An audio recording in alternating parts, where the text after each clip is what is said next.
ওই প্রেজেন্টেশনের মধ্যে আশঙ্কা বলতে কি ছিল?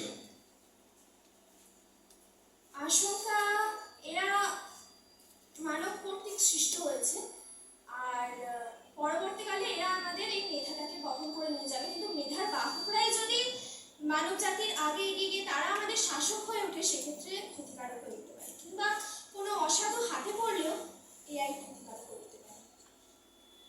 আচ্ছা, আর্টিফিশিয়াল ইন্টেলিজেন্সের মানে আশা নিয়ে আজকে আমরা বলছি, তা আমাদের হোপ কি, নেক্সট কি করতে পারে এআই, এআই কিভাবে ব্যবহার হচ্ছে, তোমার প্রেজেন্টেশনে কিভাবে বলা আছে?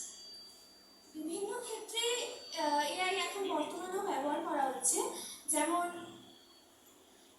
বেশ কিছু অগ্রগামী দেশে শিক্ষাক্ষেত্রে শিক্ষক মানে এআই রোবটকে শিক্ষক হিসেবে ব্যবহার করা হচ্ছে, চিকিৎসা ক্ষেত্রে সার্জারির ক্ষেত্রে এআইকে ব্যবহার করা হচ্ছে, যান নিয়ন্ত্রণে বা এআই মানে ওই স্পিডটা নিয়ন্ত্রণ করতে এআই ব্যবহার করা হচ্ছে কোথাও কোথাও।